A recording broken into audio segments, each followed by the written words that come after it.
Toda su preparación profesional en la Universidad de Guadalajara. Estudió la carrera de instructor de música en la antigua Escuela de Música, en la especialidad de guitarra, en lo que hoy es el Centro Universitario de Arquitectura y Diseño.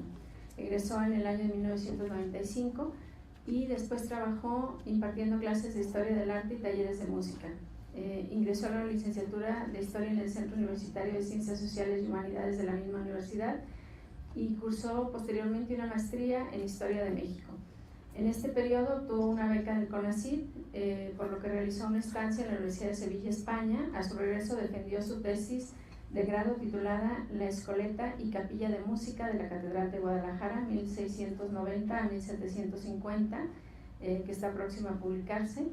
Durante 2003 y 2009 escribió para el periódico El Informador infinidad de columnas sobre temas históricos, culturales y nacionales, así como sobre temas de historia de música y literatura. Ha participado en proyectos nacionales e internacionales, como son, por ejemplo, el Musicat, que es la música de catedrales, coordinado por el Instituto de Investigaciones Estéticas de la UNAM, el Ritual Sonoro Catedralicio, una aproximación multidisciplinaria a la música de las catedrales novohispanas, coordinado por el CIESAS Pacífico Sur, sede en Oaxaca. Estos proyectos tuvieron como finalidad el rescate de los acervos musicales de distintas catedrales del país, lo que dio como resultado una publicación de algunos artículos y capítulos de libros sobre música colonial catedralicia. Fue colaboración amplia en 3 tomos de la obra La Catedral de Guadalajara, su historia y sus significados, que coordinó el doctor Arturo Camacho y editó el Colegio de Jalisco. En esta obra, el maestro Durán escribió la parte dedicada a la música de la catedral de los siglos XVI a XIX. En 2007 desarrolló la investigación sobre los instrumentos musicales prehispánicos en el sur de Jalisco, por lo que recorrió buena parte del estado en busca de estos artefactos sonoros. Actualmente trabaja sobre la publicación de los resultados de esta investigación. Realiza también el inventario de papeles de música catedralicia de un acervo que contiene obras de los siglos XVIII y XIX principalmente y que se encuentra en el Archivo Histórico de la Arquidiócesis de Guadalajara. Es miembro del ensamble de música prehispánica Olin Movimiento, en lo que ha compuesto música para el ballet del Ayuntamiento de Guadalajara, con lo que tocó en la temporada 2012 y 2013, y está por iniciar la temporada 2014 en el Teatro Degollado de Guadalajara. También trabaja sobre la grabación de su primer disco experimental con instrumentos de origen prehispánico, y el maestro ha impartido cursos sobre apreciación musical e historia de la música en diferentes diplomados en el ITESO, en el Instituto Jalisciense de Antropología e Historia del Colegio de Jalisco, y actualmente es profesor de tiempo completo en la licenciatura en Historia y es secretario académico de la División de Estudios Históricos y Humanos de la Universidad de Guadalajara. Los dejo con el maestro Durán. Bien, bueno, muchas gracias por esas palabras. Bueno, espero estar a la altura de lo que Ernesto nos compartió. Y bueno, agradezco antes que nada la invitación a la doctora Hilda, la invitación a este foro, y me da mucho gusto de repente encontrarme pues amigos que no veía hace tiempo, Bernardo, Sergio, doctor Vaca, Estrellita, que trabajamos juntos ahí en el trabajo de la obra esta de la catedral, y en fin, ¿no? Los colegas, bienvenidos, ¿no? Yo creo que los resultados van a ser muy interesantes de este foro y en base a ello, pues bueno, ver cómo continuar, ¿no? Bueno, yo voy a charlar un poquito sobre creo que queda muy bien, ¿no? El empalme entre lo que nos hablaba Ernesto y la música que llega de Europa, pues con la conquista, y en cierto modo, tal vez las principales fuentes que se conocen pues sean las catedralicias o las eclesiásticas en cierto modo, ¿no? Tanto en conventos como en parroquias y las catedrales. De un tiempo para acá, creo que los estudios sobre las catedrales en términos generales, o sea, es decir, toda su personalidad, toda la función que cumplieron durante toda la época colonial, y no se diga pues los acervos musicales, se han desarrollado a raíz de la apertura precisamente de los archivos, los acervos, ¿no? Sí, hemos sabido que en tiempos anteriores era un poco complicado el acceso a las fuentes de la catedral. Los cabildos eclesiásticos son un poco celosos, o mucho celosos, y bueno, no era tan fácil acceder a ellos, pero de un tiempo para acá considero, por ejemplo, Oscar Macién, ahorita lo voy a poner acá, uno de los precursores, en fin, algunos historiadores que de algún modo pudieron ingresar a los archivos y con proyectos formales, de tal manera que pues algo se les iluminó a los canónigos y abrieron los archivos y se han hecho muchos estudios, y en ese ínter aprovechamos para irnos a las fuentes que hablaban sobre música, ¿no? Y no solo a los documentos que hablan sobre los músicos, sino a la música en sí, a la música manuscrita e impresa que hay en los fondos. Y bueno, parte de esos logros que se obtuvieron, aquí en el Colegio de Jalisco, lo que ya mencionaba la maestra, el doctor Camacho coordina una obra sobre la catedral, y pues bueno, a mí me toca trabajar la parte de la música, y fue maravilloso que pudiéramos tener el acceso a esas fuentes, ¿no? Entonces creo que es muy importante. Todavía hay mucho por estudiar, porque las fuentes, aun cuando están abiertas, no están abiertas del todo, son como dadas muy a cuentagotas, ¿no? Yo les decía a los chicos que estaban en el proyecto que algunos, cuando nos abrieron estos documentos, el acceso a esos documentos, les decía: chicos, hagan su servicio, prácticas, escriban algo, lo que sea, mientras tengamos los documentos, revísenlos, fotocópienlos, porque es probable que en un tiempo se les ocurra a los canónigos y lo vuelven a encerrar. Y sí es cierto, sí nos sucedió. De repente pedíamos libros de cabildo y al rato ya no estaban en la catedral, los regresaban ya no estaban en el archivo, pues no, lo regresaban porque son propiedad del cabildo, en fin, ¿no? Entonces era como muy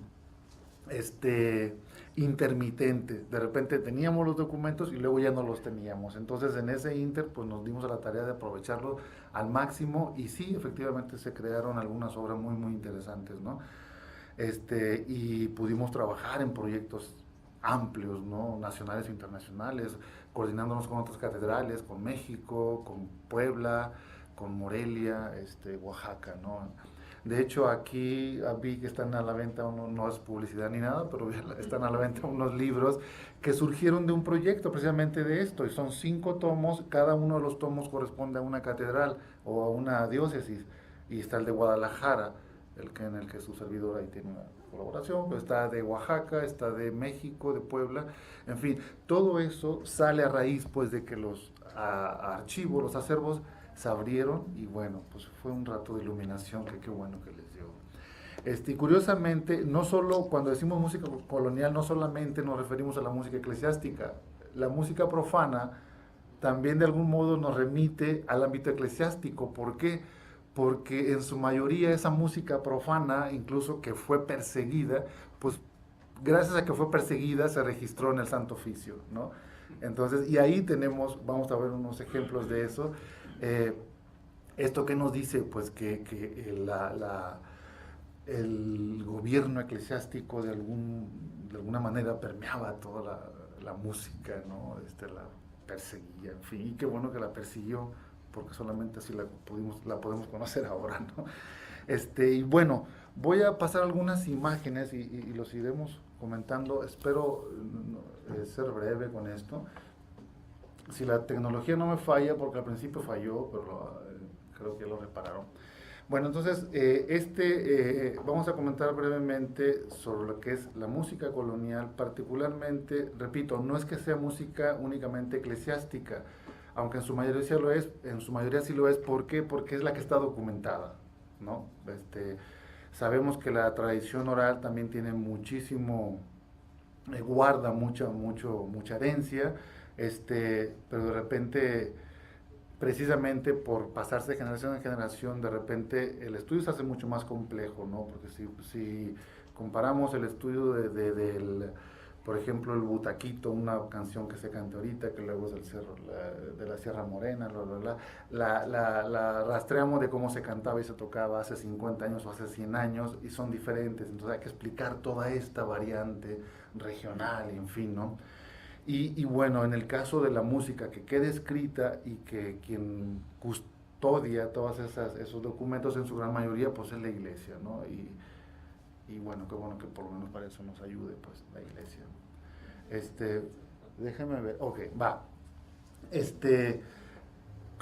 Cuando hablamos de agrupaciones musicales eclesiásticas, en este caso particular, quiero señalar como 3 grupos, o más bien tres tipos o 3 grupos de músicos que componen la capilla catedralicia. Cuando decimos la capilla catedralicia o la capilla musical de catedral, tenemos los instrumentistas que en su primera instancia, en su primer momento, siglo XVI, pues era básicamente instrumentos de viento, ¿no? Que eran los ministriles los que ejecutaban, y el órgano, el organista, ¿no?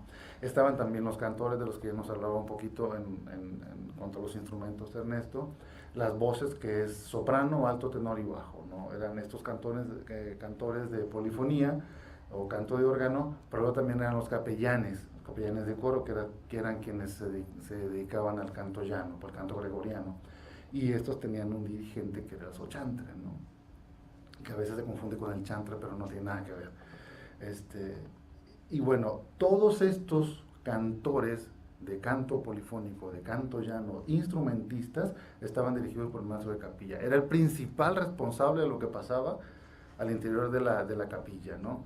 En un primer momento hay quienes sostienen que el maestro de capilla llegó a estar opacado por el organista, ¿sí? Que el organista llegó a tener un rango incluso más importante. Es probable que sí, sobre todo porque en la capilla inicial, cuando recién se establece Guadalajara en este lugar donde está ahorita, los primeros músicos que están registrados allí, curiosamente no está el maestro de capilla, está un organista y están los acólitos y están los que cantan, en fin, ¿no?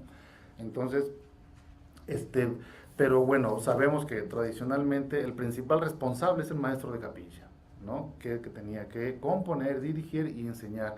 Esto de enseñar, fíjense, parece cosa sencilla, pero pensemos en un siglo XVI y un siglo XVII que no se podía conseguir tan fácilmente músicos ni cantores, ¿no? Como conseguir un zapatero, un herrero, un carpintero. Había que formarlos, pues, ¿no? Y esa tarea se la encomendaban al maestro de capilla, ¿no? Y bueno, a su vez también se servía de otros quienes lo apoyaban, ¿no? Maestro de mozos, maestro de instrumentos, maestro de coleta, maestro de seises, pero todos estos. Y luego estos títulos incluso no es que sean cargos, ¿no? Lo que pasa es que a veces contrataban a un músico y bueno, a ver, ¿qué sabes hacer? Pues sé cantar y tocar esto, pues vas a ser maestro de eso, ¿no? Y así quedaba registrado, maestro de canto, Juan Pérez, ¿no? Entonces, pero son todos estos maestros que de alguna manera, no solamente, y sobre todo en este siglo XVI temprano y siglo XVII, cumplían varias tareas, pues, ¿no? Era valiosísimo un músico que supiera tocar 3 instrumentos y pudiera cantar y todo eso, ¿no? Sobre todo porque no lo sabía tantos, pues, ¿no? Y bueno, en todos estos documentos aparece la figura del chantre también, que es una dignidad capitular encargada de los aspectos sonoros de la liturgia. Se supone, incluso está en el Concilio Mexicano, Provincial Mexicano, que el chantre debe ser un experto en música, cosa que ni aquí en Guadalajara, ni en México, ni en Oaxaca no sucedía, ¿sí? Era un cargo dignatario en realidad, pero no necesariamente eran expertos en música, aunque en el documento decía que debían de serlo, ¿no? Pero bueno, es como los gerentes de una empresa. En realidad los que saben y hacen todo no son ellos, son otras personas, ¿no? Y bueno, ¿qué tipos de documentos tenemos para sacar toda esta información y reelaborar los cuadros de músicos y música y de toda la relación social y política y económica que se daba entre los músicos y las autoridades, que en este caso estamos hablando del cabildo eclesiástico? Me voy a centrar un poco en la capilla musical de la catedral y la relación de los músicos con las autoridades, que era el cabildo y el obispo, por supuesto, ¿no? Y bueno, este es un cuadrante de coro, son unas hojas largotas, así que miden como 1,5 metros, se enrollan así, y está todo el registro. Esto lo lleva el apuntador, que es quien apunta las asistencias de todos, las misas que da el deán, que da el arcediano, que da el chantre, en fin, ¿no? Y las asistencias, ¿no? Entonces, esta partecita yo nada más les muestro, donde está todo el listado de los músicos, pero están todos en estas listas, no les escapa a nadie, está hasta el perrero, el perrero, que es el perrero que está cuidando los perros que no se meten a la catedral en la puerta y que los anda correteando, ¿no? Los corre a pedradas, entonces es un cargo también, ¿no? En fin, están todos los que trabajan en la catedral, están registrados en estos cuadrantes de coro, y estos aquí están los músicos, maestros de capilla, el padre Guillermo López, el sacabuche, el bajor. Fíjense, esto es un problema porque a veces los nombran con el instrumento que ejecutan, o los nombran por el nombre, valga la redundancia, o por el apellido, ¿sí? Y a veces nada más dicen, Pedro Pérez, músico. Pues sí, pero ¿qué toca? ¿O es cantor? ¿O qué hace? Y es un problema de fuentes, ¿no? Ahí está Juan de Hernández, el viejo, de Arteaga, y el organista. ¿Quién era el organista? ¿Quién sabe? Pero había un organista y asistía, ¿no? Ok, otras fuentes son como estas, ¿no? Los salarios de fábrica. Ahí está, si alcanzaron a ver el año, ¿no? Bueno, yo lo puse ahí arriba, pero ahí está también escrito, ¿no? 1593, ¿no? Y ahí está, los salarios y demás gastos que se pagaron del noveno, porque ustedes saben que los diezmos, bueno, se dividen en varias partes, están los novenos que van al rey, incluso los dos novenos, y la parte que es para el obispo, la parte que es para el cabildo, y el cabildo tiene también, es como, ahora le llamamos dinero etiquetado, ¿no? La fábrica espiritual, la fábrica material, etcétera, etcétera. Hay una partida, para hablar en términos actuales, que va para los músicos, ¿no? Y aquí están, el maestro de capilla, el sochantre, al dicho como cantor, fíjense cómo dice acá, al dicho como cantor, es decir, al músico que era Pablo Cascante, que era sochantre, pero al mismo también era cantor. Una cosa es, te dedicas a cantar, y otra cosa te dedicas a ser sochantre, y por las dos cosas te pagan, ¿sí? Bueno, en fin, fuentes como estas son las que nos van diciendo, pues, cómo estaba al interior, ¿no?, organizado todo este sistema de músicos, y uno vacía toda esta información en estos cuadros, ¿no? No tienen que leerlas, si a alguien le interesa yo se los mando luego, pero aquí yo señalo, pues,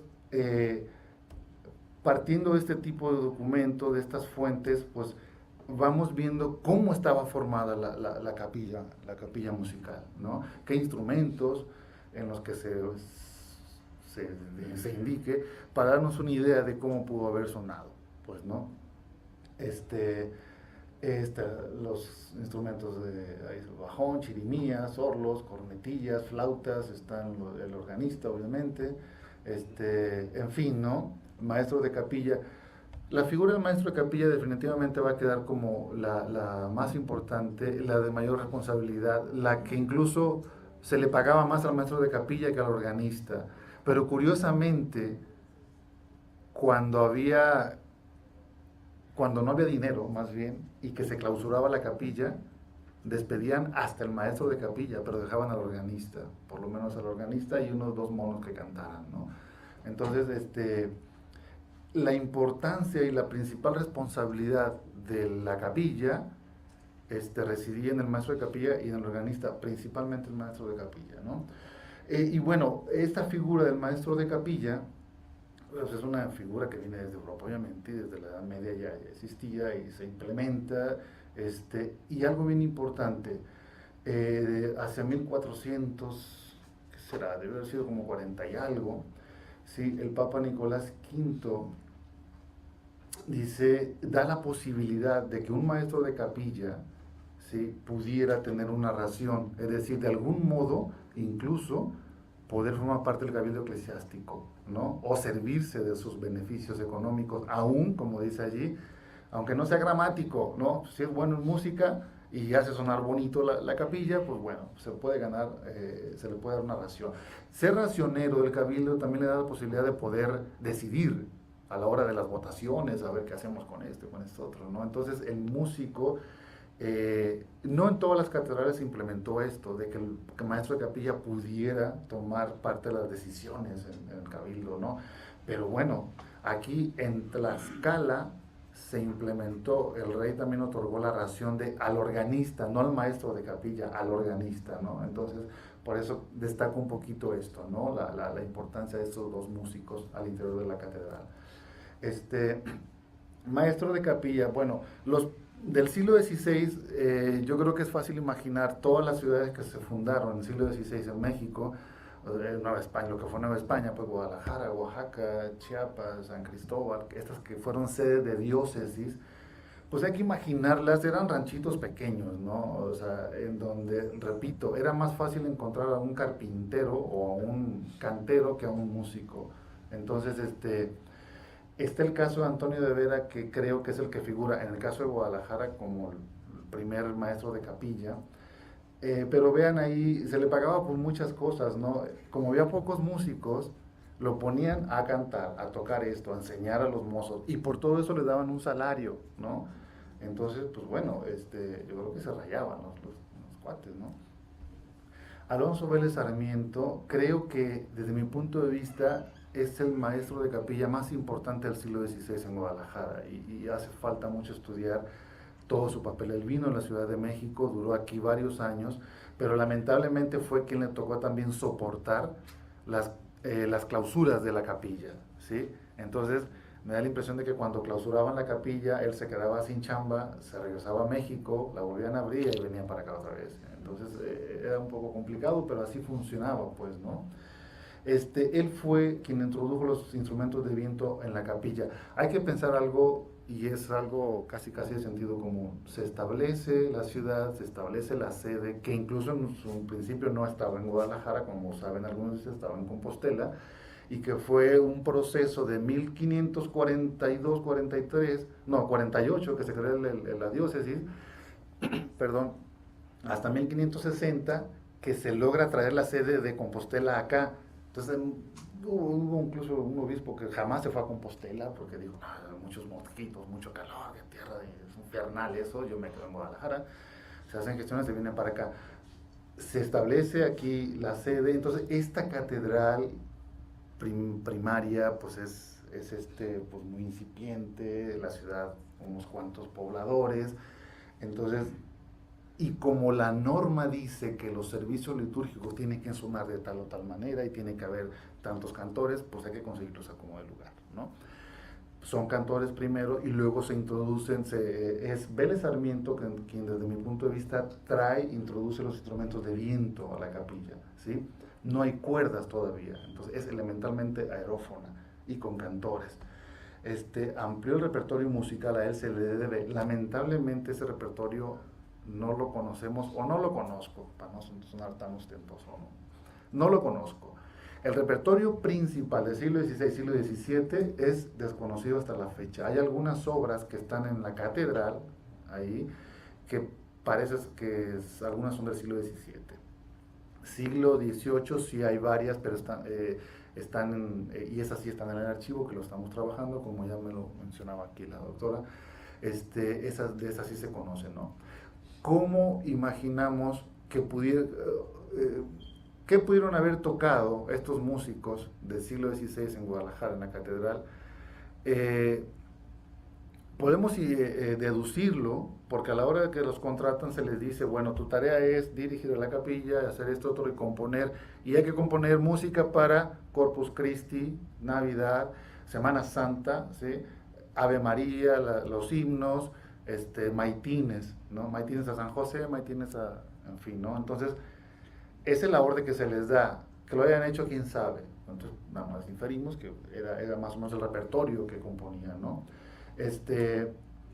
Otro maestro de capilla ya hacia el final del siglo, pues Juan Antonio de Carmona, también, que es uno de los pocos eclesiásticos que estaban en la capilla, ¿no? Es un proceso muy curioso esto, porque entre siglo XVI y XVII, a organistas y maestros de capillas en ocasiones era una exigencia que tuvieran carrera eclesiástica también, pero conforme avanza el tiempo hay un proceso Mircea Eliade le llama un proceso de desacralización, ¿sí?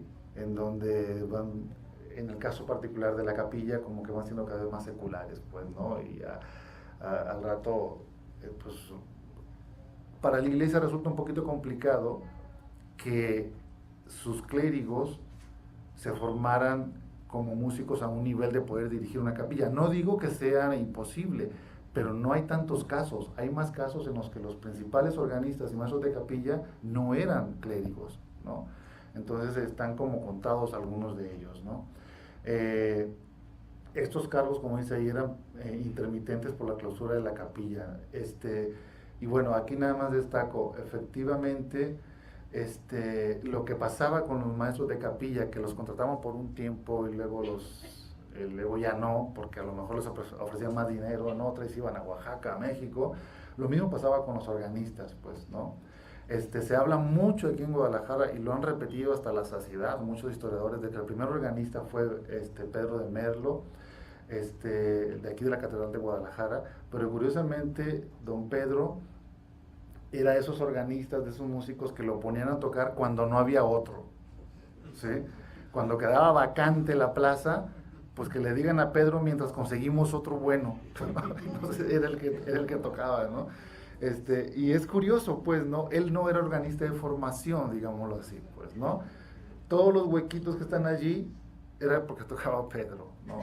E incluso desde 1555 se compró el primer órgano y no se tocó hasta 1559 aparentemente, según las fuentes, ¿no? Entonces estaba como el adorno, yo creo, no sé.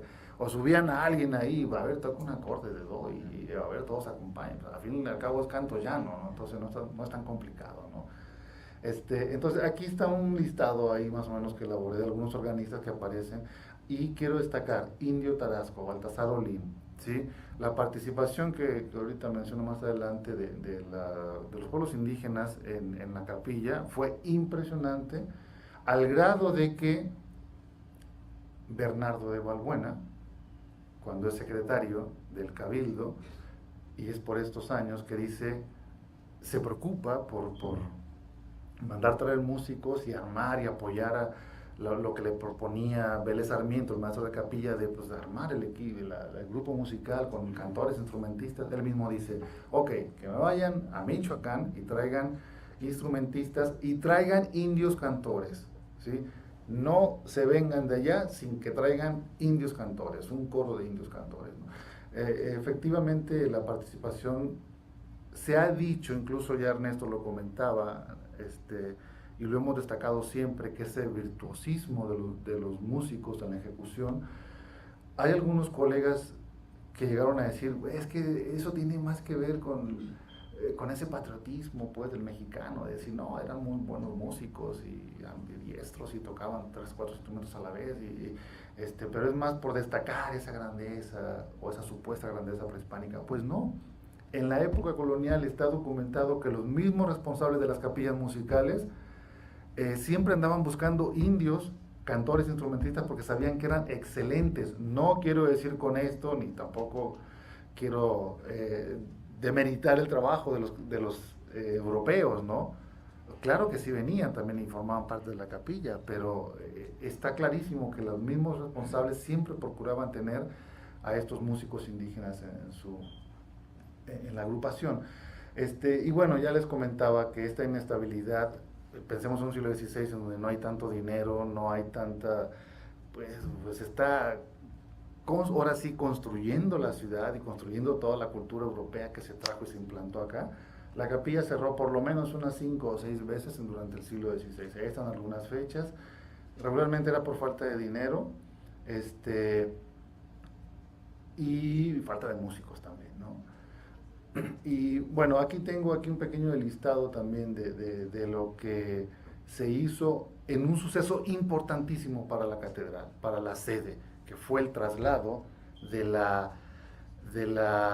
vieja sede, que era la capilla de San Miguel, si mal no recuerdo, a la nueva construcción, ¿sí? Que de esto ya en el libro, en la colección que coordinó el doctor Camacho, que la doctora Estrellita escribe todo el apartado de la arquitectura, y también el padre Tomás de Híjar, describen perfecta y detalladamente todo este traslado de la catedral, en donde estuvo funcionando por algunos años, y en 1618 se traslada ya a la iglesia, a la catedral que está ahorita, que era un poco diferente, porque no tenía estas torres eran posteriores, en fin, no, pero ese traslado, pues imagínense, yo le decía a la doctora, yo me cambié de casa apenas ayer, y fue mover todos distriques, cosas, muebles, cambiar una catedral, Pues bueno, yo creo que fue un poquito más complicado. Y en este entonces que no había mudanza, ¿no? Era cargar. Y aunque estaba cortito, pues no, porque estaba ahí a un lado del Teatro de Gollado, cambiarla para acá, pero miren, este, bueno, este es un listado ya de los músicos que hacia estos años del traslado a la nueva catedral, pues era el número de integrantes, pues obviamente va aumentando cada vez más, ¿no? Hay más posibilidades, más recursos, y en fin, ¿no? Incluso en número llegamos a tener, no sé, 3 organistas, ¿no? Organista primero, segundo y tercero, que a veces se alternaban, en fin, ¿no? Ese es uno de los tantos documentos como los que presentaba hace un momento, el inventario, un inventario que se hace al momento del traslado, ¿no? Creo que esto lo trabajaron también acá Alfonso, y todo el equipo de compañeros que estuvimos buscando información sobre este mundo catedralicio, y en él figuran pues algunas cosas que se tenían como libros de misas, en fin, ¿no? Y bueno, Guadalajara estrenando su catedral ya en siglo XVII, pues bueno, de aquí nomás hago así como cómo podríamos, en términos musicales, de la agrupación musical de la catedral, cómo podríamos más o menos imaginarla, pues, ¿no? Un proceso de consolidación de la capilla, en donde la renta anual cada vez es mayor y se cuida un poco más. De hecho, en siglo XVII ya no hubo ni una clausura de la catedral, lo cual es interesante, pues, ¿no? Y aquí vuelvo a señalar, pues, importante la participación de los indígenas, no únicamente de los de aquí de alrededor, se venían desde Los Altos, desde Michoacán, desde México, ¿no? Bueno, aquí también está un pequeño listado de los organistas en siglo XVI. Fíjense, si en siglo XVII, perdón, si en siglo XVI revisamos las listas de los maestros de capilla y los organistas, fueron un montón, pero de a poquito, ¿sí? No es que fueran maestros de capilla con un nivel tal, sino que a veces al mejor músico que se tuviera en la capilla se le pagaba como maestro de capilla, ¿no? Entonces, bueno, lo registramos como maestro de capilla, pues, ¿no? En este siglo XVII, pues, con un poquito de mayor estabilidad, fíjense, señalé ahí con color azul, si se ve, a Felipe Mauricio, de 1643 a 1691, se la aventó como organista, y era un indígena de aquí de la Barranca. No, perdón, no era él de la Barranca, él venía de Los Altos, de San Juan de los Lagos, ¿sí? Él era organista allá, tuvo muchos problemas con el párroco, y hay una correspondencia muy interesante entre él y el obispo, en donde le dice, pues, señor, pues es que no me pagan, por favor haga algo, ¿no? Yo tengo que mantener a mi familia, etcétera.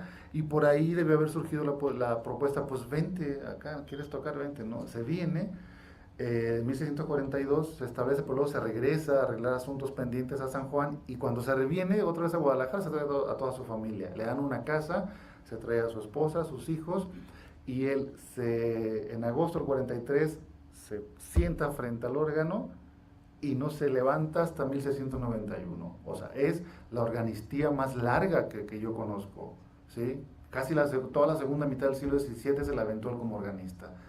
Impresionante, ¿no? Lo cual nos habla de cierta estabilidad, creo yo, ¿no? Entre otras cosas, ¿no? Y bueno, aquí están algunos maestros de capilla. Quiero señalar ahí al final Martín Casillas, que esta familia Casillas habría que estudiarla todavía a fondo, porque al parecer, no estoy tan seguro, algunos creen que sí son directamente de la familia del Martín Casillas que construyó la catedral, ¿sí? Alarife, que hasta tenemos un teatro con el nombre de él, que fue quien construye, elaboró los planos, pero luego después hay casillas en el cabildo civil, en el cabildo eclesiástico, pero aparecen también aquí en Guadalajara, aparecen en Pátzcuaro, aparecen en Morelia, y muchos de ellos aparecen como músicos, ¿no? Entonces, habría que ver hay un trabajo muy interesante ahí para estudiar los casillas, la de los músicos, ¿no? Porque hay también funcionarios en otras partes. Y bueno, el siglo XVIII creo que también, obviamente, hay una mayor consolidación del grupo, de la capilla. Si en siglo XVII se hace la dedicación de la nueva catedral, en siglo XVIII se hace la consagración, en 1716, que la hace el obispo, Fray Manuel de Mimbela. Y es también otro momento así muy crucial para la vida cultural en general de la ciudad, ¿no? Se termina de construir las torres, porque fueron destruidas en un temblor del 87, del siglo XVI. Se construye un órgano de tribuna, que lo hace José de Nazarre, y era el más grande órgano que se había construido hasta ese momento en la Catedral de Guadalajara. Y no solo eso, en ese momento, en 1730, cuando se construye el órgano en ese momento era el más grande de la Nueva España, ¿sí? Pero, pues, bueno, los clérigos de Valladolid dicen, no, pues, ¿cómo que ellos van a tener Guadalajara, que están allá para el norte, y que van a tener el órgano más grande de la Nueva España? No, se llevan a José Nazarre para que les construya un órgano más grande que el nuestro. Entonces nos duró el gusto muy poquito. Pero también a Valladolid le duró el gusto poquito también, porque la Ciudad de México dijo, no, ¿cómo? ¿No? Se llevan a José Nazarre después de que termine de construir el órgano de aquí de Valladolid, y es el que está ahorita en la Ciudad de México, un órgano hermoso, gigantesco, ¿sí? Que ya tiene muchas modificaciones, se quemó, sufrió un incendio en los años 70, por ahí, pero es en cierto modo el que construyó José Nazarre, el mismo constructor que vino a construir el órgano aquí en Guadalajara, ¿no? Se adquiere un clavicémbalo, cosa extraña también. Extraña lo digo porque no fue un instrumento que se utilizara mucho en todas las catedrales, como utilizar flautas o violines, ¿no? Entonces, pues bueno, aquí tuvimos uno, pues, ¿no? Y había ejecutantes como tal. A veces pasaba mucho tiempo arrumbado cuando se le rompían algunas cuerdas o se descomponía, no siempre había quien lo reparara. Ese era otro problema también, ¿no? Y bueno, al iniciar el siglo XVIII, pues hay también una transformación, una evolución, una modificación, vaya, en los estilos musicales a raíz del uso del violín, del instrumento del violín. Hay un trabajo que hizo el doctor Javier Marín, de la Universidad de Jaén, en donde hace este recuento precisamente cómo fue la evolución de los instrumentos musicales en la catedral, y tiene registrados, por ejemplo, la introducción del violín en México, en la Catedral de México, está documentado hacia 1718, 19, creo, ¿no? Y así hace la introducción de otros instrumentos en otras partes, y parece ser que nosotros aquí en Guadalajara se utilizó, yo lo tengo documentado en 1712 o 13, y el arpa, la documentación más antigua que he encontrado es de 1700, de un arpista de apellido Jasso, y curiosamente es algo también sorprendente que hacia el 1720, 18-20, teníamos hasta 3 arpistas, arpista primero, segundo y tercero, ¿no? Entonces parece ser que los instrumentos de cuerda en esta primera mitad del siglo XVIII entraron con todo, ¿no? Y bueno, aquí está un listado, perdón, de esta primera mitad del siglo XVIII de instrumentos. Creo que es más largo, pero no se alcanza a ver aquí, pero es suficiente, ¿no?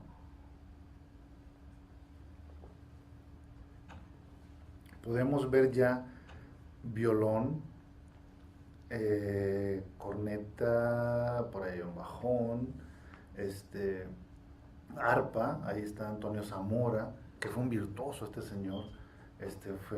Fue quien estrenó el órgano de Nazarre precisamente. En fin, era como esas, ¿cómo le llaman? De a libra, ¿no? Garbanzo de a libra, ¿no? Que había algunos, y era por necesidad, no sé si por hambre o por lo que sea, pero un músico, cuando sabía a tocar 3 instrumentos y podía enseñar, obviamente eran mayores sus ingresos. Pero por otra parte, es que no había tantos, pues, ¿no? Bien, aquí está un listado, siglo XVIII, maestros de capilla. Ahí destaco Francisco Martín Casillas, obviamente, porque fue quien trabajó mucho por la escuela de música de la catedral. La enseñanza de la música aquí en Guadalajara estuvo monopolizada por la iglesia, por la catedral particularmente. Y esta escoleta que le llamaban, no solamente funcionaba para los músicos de la catedral, como era en un principio, sino que en un momento se abre a toda la gente que quisiera aprender música, y el principal responsable era el maestro de capilla. Llegó a tener tanto auge esta escoleta o escuela de música que tuvieron que poner a un maestro de escoleta, ¿sí? Un poquito ya diferenciado el maestro de capilla porque era mucha tarea la que le dejaban, ¿no? Otro músico, todos son importantes. Ahí señalo con negritas a Francisco de Rueda, que fue quien se vino con Ignacio Jerusalén, de España, se vinieron junto con... ¿cuál es su nombre? Se me va su... bueno, quien era el dirigente, director, digámoslo así, del Hospital de Indios de la Ciudad de México. Hay una conexión un poco extraña que la aclaro rápidamente entre un hospital de indios y músicos y comediantes. ¿Qué tiene que ver una cosa con la otra? La principal fuente de ingresos para sostener un hospital de indios eran los coliseos de comedia. ¿Sí? Casi toda, era como un pequeño negocio, digámoslo así, que tenían, y de ahí era su principal ingreso, porque era beneficencia, pero había que sostenerlo con algo, ¿no? Entonces, muchos músicos que vinieron de Europa, españoles, italianos, franceses, italianos particularmente, y españoles obviamente, cuando venían algunos ya contratados desde allá y decían, voy a tocar en el Coliseo, sabían que era un acto, obviamente les pagaban, pero estaban contribuyendo a una eficiencia importante, que era sostener un hospital, ¿no? Entonces, Francisco Rueda, junto con Ignacio Jerusalén, que fue, algunos coinciden en que el músico más importante de la Nueva España, junto con Francisco Rueda, él viene para acá, y al parecer, según la documentación que hasta ahora conocemos, Francisco Rueda ha sido hasta ahora el único maestro de capilla que obtuvo la plaza a través de un examen de oposición, ¿sí? Se supone que era una regla para que alguien ocupara el cargo de maestro de capilla, pero lamentablemente a veces pues no había ni quien los examinara, y aparte que había necesidad de que alguien dirigiera la capilla. Entonces, es más, ni siquiera la Catedral de Sevilla están registradas. En el siglo XVII no hay un solo examen aplicado, un examen de oposición. ¿Cómo se daba o se otorgaba la plaza esta? Generalmente por recomendaciones, ¿sí? El obispo de tal diócesis recomienda a tal músico y él va para allá, y si el obispo lo recomienda, lo aceptamos acá.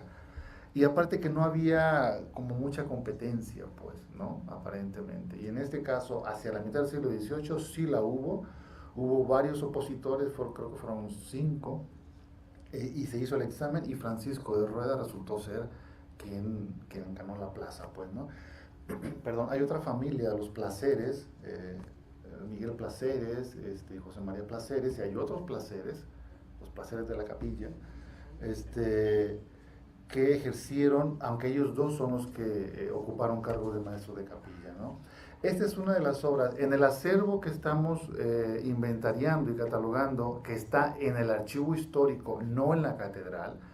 Hay que aclarar pues que hay un acervo documental que pertenece al Cabildo, y ese regularmente está en la catedral, y hay otro acervo documental que pertenece como a la diócesis, a todo lo que se generó en relación con todas las parroquias, y está en el archivo histórico de la diócesis. Allí está un pequeño acervo musical que es el que estamos trabajando. La obra más antigua considero que es esta, ¿sí? Es notación mensural, que es la única en realidad. Creo que hay otra nada más, que es esta obra debió haber sido compuesta en el siglo XVI y XVII, pero este manuscrito calculamos que es de principios del siglo XVIII, ¿sí? Y bueno, están las voces, pero no tenemos la autoría, pues, ¿no? Y bueno, entonces, este siglo XVIII, repito, pues era como se consolidó, y en el acervo musical que estamos inventariando es donde notamos más o menos ya la riqueza musical, ¿no? Creo que esto que yo les hablaba hace un momento de la influencia italianizante con la introducción del violín y otras cosas, generó, por ejemplo, que en las obras que conocemos del principio del siglo XVIII y finales hay un elemento que desemboca ya en siglo XIX de manera clarísima, que son las arias y es la ópera, ¿sí? Que eso fue un problemón tremendo al interior del cabildo eclesiástico, porque eso de poner arias en los maitines, arias para algunas voces, suscitó algunos conflictos, pues, porque decían, pues es que eso de lucir, las arias son como para lucir la voz de alguien, ¿no? Del cantante. Y decían, pues eso que lo hagan en el teatro, ¿no? Aquí en la catedral como que no es para lucir la voz de nadie, ¿no? Incluso desde un principio el debate era que la música no debía sobreponerse u opacar al texto, ¿sí? Incluso con la inclusión de la polifonía en el Renacimiento, al final de la Edad Media y el Renacimiento fue también un debate muy fuerte, pues, ¿no? Entonces, aquí se seguía teniendo, pues, ¿no? Y bueno, esta es la obra que su servidor conoce, que es la más antigua. Hay ya, del siglo XVIII para acá, hay varias que, bueno, esperemos también pronto, en los siguientes meses o años, podamos publicar parte del acervo que está por ahí, ¿no? Y bueno, esto que comento es en el ámbito eclesiástico, pero como decía hace un momento, ¿no?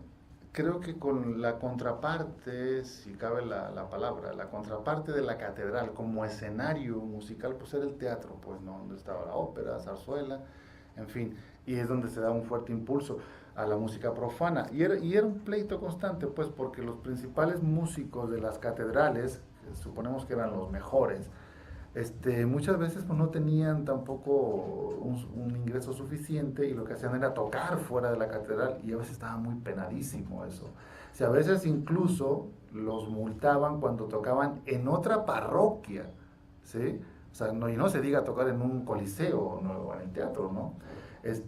Los penalizaban cuando tocaban en otra parroquia, pero a veces lo hacían porque pues, el hambre es canija, ¿no? Entonces, es esa otra contraparte, el teatro, contraparte a la catedral. Pero hay otros espacios como son las plazas y casas particulares, en donde si en los teatros o coliseos presentaban las sátiras y todas estas manifestaciones profanas, pues en las casas particulares y en las plazas, ahí sí era el despliegue total, y era donde entraba en acción el Santo Oficio, pues, ¿no? Me voy a permitir leer este fragmento que es una denuncia que al parecer uno de los tantos sones que hoy se conocen en la tradición jarocha, en la tradición de la música regionales. La documentación más antigua que conozco sobre un son en particular, que es el chuchumbé, sí lo conocen, ¿no? Sí lo han escuchado. Es de 1766. En donde llega a los oídos del Santo Oficio y dice, a ver, ¿qué es eso? ¿No? Entonces mandan a un emisario a Veracruz, creo, sí, es a Veracruz, y bueno, ahí está el informe. Señor, con fecha 23 de septiembre me ordena vuestra señoría relacione el baile que llaman el chuchumbé, las circunstancias con que se baila y informando por dos sujetos, estoy respetando la grafía antigua, no son faltas de ortografía, así está escrito. Me dicen que las coplas que remití se cantan mientras los otros lo bailan, o ya sea entre hombres y mujeres, o sean bailando 4 mujeres con 4 hombres, y que el baile es con ademanes, meneos, zarandeos contrarios todos a la honestidad y mal ejemplo de los que lo ven, como asistentes por mezclarse en él, manoseos de tramo en tramo, abrazos y dar barriga con barriga. Bien que también me informan que esto se baila en casas ordinarias de mulatas y gente de color quebrado, no en gente seria ni entre hombres circunspectos, y sí soldados, marineros y broza, ¿no? Ahí hay muchos sones, por eso decía hace un momento, qué malo que lo padecieron estos músicos y estos bailarines, pobrecitos, Dios los agarre confesados, como dicen, pero aquí están registrados algunos de estos sucesos, pues, ¿no? Que se cantaba ahora sí en la vida cotidiana, si no tanto en la vida litúrgica ni todos estos actos, sino en las casas particulares, en las plazas. Y bueno, Al año siguiente hay esta denuncia ya clara con nombre y apellido, ¿sí? Y la hace Agustín Medrano, que denuncia ante Santo Oficio. Me voy a permitir también leer esto, que el día de Santa Ana, en el mes próximo pasado, concurrió en casa de las usodichas, obviamente es un proceso ya muy extenso, ¿no? Ya hay nombres y, en fin, acusados, ¿sí? Nombrada María Josefa Guevara, mujer legítima de Francisco Reyes, y que esa tomó una vihuela y cantó el chuchumbé y otros diversos sones. O sea, que era una bacanal aquello, y estos señores estaban espantados, ¿no? Y aquí está, estos versos están registrados en estos procesos, están en el ramo de Inquisición, en la AGN, si quieren consultarlos. Hay una tesis también ya que trató sobre estas denuncias de estos sones, y si no me falla la tecnología, vamos a escuchar cómo lo han musicalizado ahora. No sabemos, bueno, yo no conozco la parte musical, si está esto registrado en pentagrama, con la dotación de instrumentos que se tocaban. Ya por lo menos sabemos que es una vihuela y que la tocaban las mujeres, ojo con eso. Estos procesos nos dan mucha información para seguir varias líneas de investigación, ¿sí? Tanto en el repertorio, como los instrumentos, como quienes lo tocaban, ¿sí? Hombres, mujeres, niños, etcétera, ¿no? Entonces, por lo menos están los textos. ¿Cómo se fueron musicalizando y adaptando a cada región? Pues bueno, eso hay que verlo durante el siglo XIX y siglo XX. Este es un ejemplo, lo van a identificar yo creo fácilmente. Espero que no me haga quedar mal esta. Ahí está. ¿Dónde le subo de volumen a esto? Acerca del micrófono. Sí, pero no, que aquí no se oye. Se sacó el audio para allá. ¿Sí lo alcanzas a escuchar? ¿Sí se oye?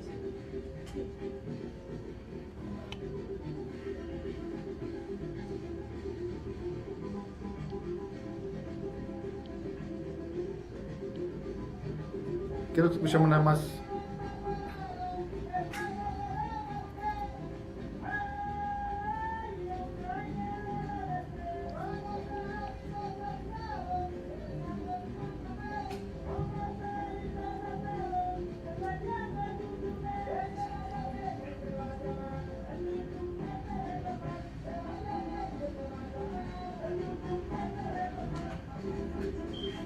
Esto es mono blanco, yo creo que sí lo identifican.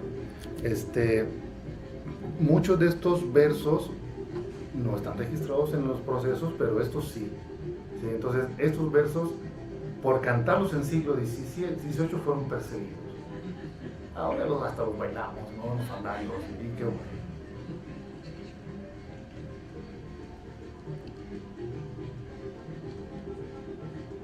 Nomás pasamos el otro verso.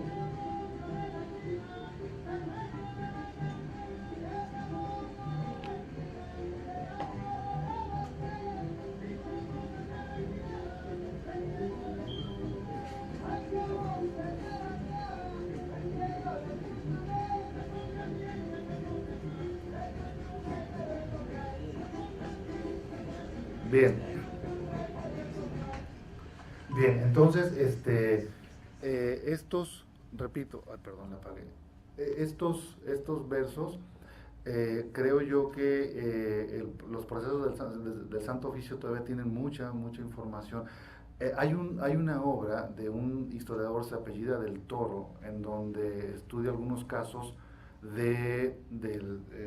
consignados, pues, perseguidos por el Santo Oficio, en donde, por ejemplo, me llamó la atención de un poeta de aquí, que estuvo aquí en Guadalajara, y obviamente para procesar a alguien pues hay que dejar evidencia, ¿no?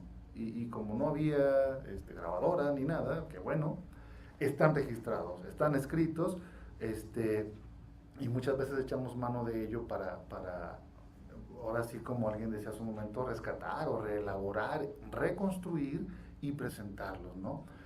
Este es otro ejemplo también que Jordi Zabal, en este disco maravilloso de Folias Criollas, publicó. Ok, de hecho me faltan dos ejemplos y terminamos. Bien, Gaspar Fernández también escribe un sinfín de obras de corte eclesiástico y popular, y esta es una de ellas, bueno, de las más conocidas. Espero que esto no me falle otra vez. Bueno, esta no es el de Jordi Sabal. Perdón, esta no, sí, efectivamente, esta es la obra nada más de Xochipitzahua, que escribe también, que se rescata de la tradición oral. Y este es un grupo que la interpreta, son veracruzanos, que es esta fiesta de la flor menudita, maravillosa. A mí me encanta esta pieza, ¿no? Me encantaba tocarla ahí con mis amigos. Y está escrita en náhuatl y tiene frases castellanas, y aparentemente el texto es uno de los que Gaspar Fernández recupera y se sigue cantando en la actualidad.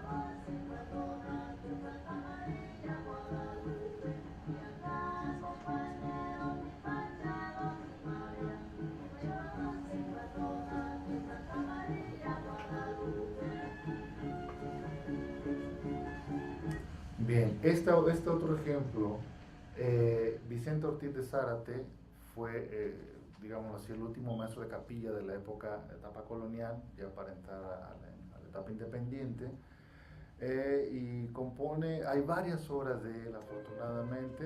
Esta es una de ellas. No es estos maitines del señor San José, no es la que estamos escuchando, es una Ave María, que estamos escuchando, que es una grabación que hizo el maestro Flavio Becerra, muy conocido aquí en nuestro ámbito, director de la Capilla Antigua de Guadalajara, y grabó esta obra. Recuperó algunas 2 o 3 obras de músicos que tuvieron la capilla de aquí de Guadalajara, ¿no? Esta es una de ellas. Y ahí en las partituras podemos ver en estos papeles, de música, es una de sus tantas obras que hay acá. Es un músico maravilloso, en verdad, ¿no?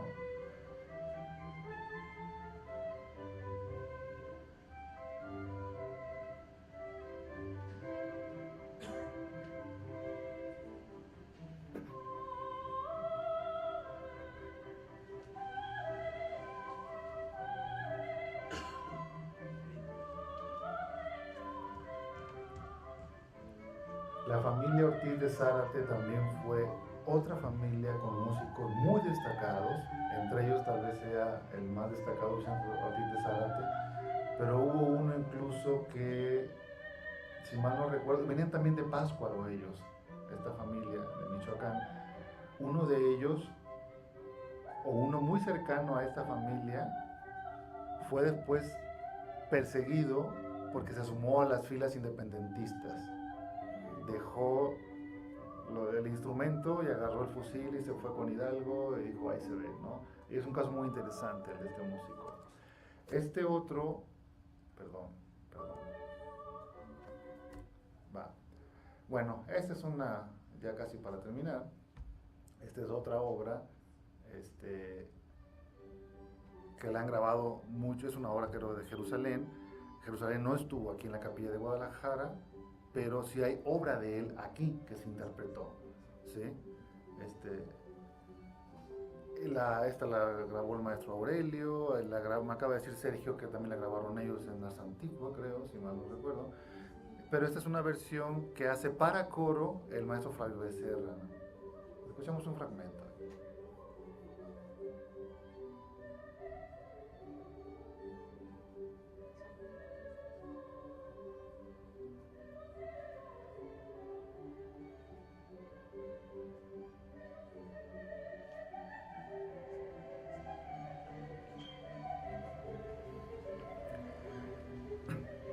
Y bueno, creo que muchos conocen alguna litografía del siglo XIX, esta de Egerton, que él explica que es Guadalajara vista desde el camino que va a San Pedro Tlaquepaque. Entonces, hay que imaginar, ¿no?, que a lo mejor el señor estaba ahí, en esa barranca por ahí, allá por el monumento a la bandera, ¿no? A lo mejor por allí, donde están las áreas, donde estaban las áreas, por el bulevar Marcelino García Barragán, como que a lo mejor de ahí, como es el camino viejo, probablemente, y la La bandera era una de las garitas para entrar a la ciudad, entonces muy probablemente estaba como de allí. Ahí se ven varios detalles, ¿no? Por ejemplo, están recolectando tunas, ahí las personas, va entrando el ejército, no se alcanza a ver, pero va entrando el ejército en uno de los caminos, allá hacia el fondo, y allá se ven las torres de la catedral, ¿no?